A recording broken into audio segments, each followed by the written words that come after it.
Huh. Half-Life. It's a critically acclaimed game that's only 474 MB. Now, it might be weird to start a review saying a game's file size, but trust me, there's a reason why I'm putting it out there. This game turns 21 years old this year and it shows. It was groundbreaking when it came out, but a lot has changed since then. So, should you play Half-Life in 2019? This legendary first-person shooter was made by Valve and was released in 1998. It was met with great reviews and even greater sales. According to Gabe Newell, co-founder of Valve and known Half-Life 3 murderer, they expected Half-Life to reach lifetime sales of around 180,000. But to their surprise, Half-Life became a massive hit, and by 2008, it had sold over 9.3 million copies worldwide. I think it's safe to say that it did good. Pretty good. Currently, it has a Metacritic score of 96 out of 100. It was also named Game of the Year by over 50 publications, and speaking of years, I just want to give a quick shout out to 1998 for releasing so many good games. I mean, look at that list. If you don't have at least one game released in 1998 on your top 10 games list, then please accept my over-exaggerated why? Anyway, you can get the base game for around $10, but if you wait around for a sale, you can get it for as low as 99 cents. And you can use the $9 that you save to buy a new pair of socks because this game will knock your current ones right off of you. In this game, you play as Gordon Freeman, physicist, secret super soldier, and Guinness World Record holder for fastest time to climb a ladder. A seemingly ordinary day working at Black Mesa takes a turn for the worst, as some typical scientists do some typical evil scientist stuff by opening a portal to an alien world. It's up to you to defeat the aliens that are taking over the facility, as well as the soldiers deployed not only to kill these aliens, but to kill everyone involved as well, including you. Especially you. And what can I say? Black Mesa couldn't have gotten a better person to save the day. Sarcasm alert. Because Gordon Freeman might be the most sensory-impaired protagonist in the history of video games. For starters, he can't speak.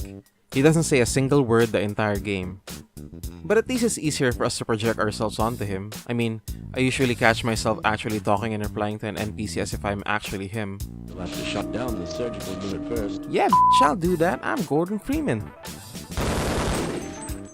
But the game's only 474 MB, so we shouldn't really expect a fully voice-acted protagonist. Apart from being unable to talk, he's also visually impaired. I mean, look at those textures. My god, are we even sure his glasses work? Everything's all blurry. You might as well rename this game Glaucoma Simulator. But again, 474 MB. And if those two aren't enough, he's also got crappy hearing. I mean, listen to this. You were supposed to be in the test chamber half an hour ago. Good god, it's like listening to a drunk robot recording in a sandstorm. But again, and say it with me now, 474 MB. Speaking of audio, can we talk about this healing sound effect? What the hell is that? Who imagines getting cured and thinks, oh, I know the perfect sound for that? I bet that guy's doctor's appointment went something like this. I'm a doctor and I'm gonna inject you with medicine now. Okay, doc. What the hell? Just let it happen. So it's safe to say, in terms of audio quality and graphics, this game aged poorly. But what about story and gameplay? Well, this is where Half-Life shines. The story and gameplay are both outstanding. When Half-Life released, it showed everyone just how good a first-person shooter could be. The gameplay, albeit a bit buggy and wonky now, is fun and challenging, and the story is very engaging and immersive.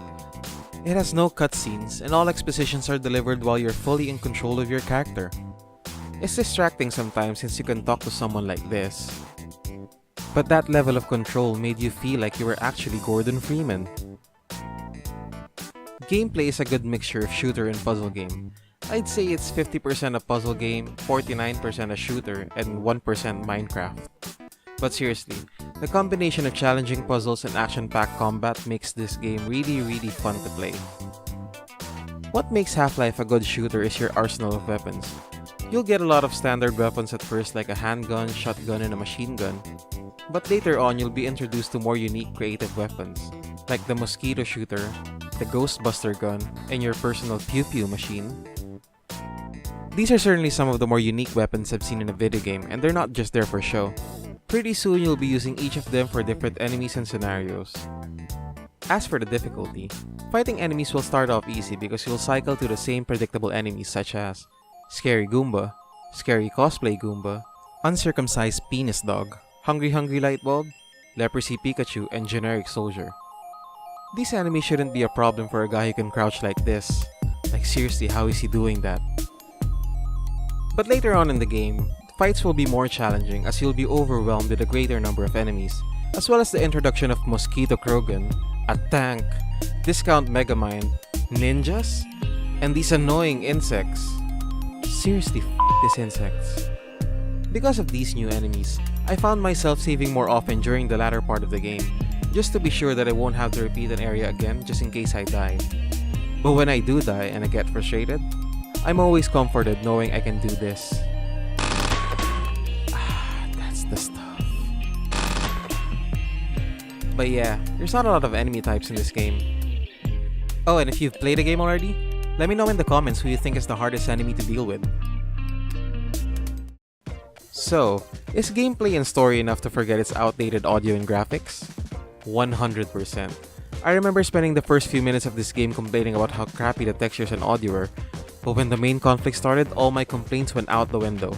The gameplay and story will immerse you enough to make you forget about these things. That is until... Yep, this game has its fair share of bugs and glitches. I mean, it's not game-breaking, but it's certainly distracting. There are times when the bugs actually hinder you from playing the game, such as this bug where I opened the door and got stuck.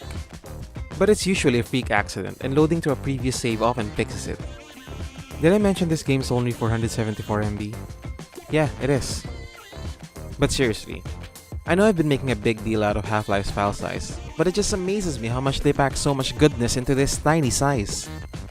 Yeah, sure, we can see where they sacrificed to get it that small, and it is a 21-year-old game. But the epicness of the game more than makes up for it. There are games double its file size, even greater, that won't even come close to how good it is. I don't like pointing fingers, but... That's why I forgive this game easily when it glitches or bugs out, because playing it was just too fun. I came in with my expectations lowered to give this game a chance since it is a 21-year-old game, and I was absolutely blown away. Playing this game actually made me sad knowing there won't be any Half-Life 3. At least I still have episode 1 and 2 to look forward to before I face that sad reality. So, should you play it in 2019? Well, if you care more about graphics than actual gameplay or story, then I suggest not playing the game. Instead, go home, sit down, and reevaluate your life, you monster. But jokes aside, if you want to play a part of gaming history, then I highly suggest you give it a chance. If you can look past its outdated graphics, annoying bugs, and bad audio quality, then the 13 to 15 hours you'll spend playing this game will be worth it. Well, now that that's over, there's only one thing left to do. Make a petition to force Valve to make Half-Life 3! Okay, that's it, and done. I'm afraid I can't do that. Huh? What's happening? Let me just check what's wrong with my computer. Ah!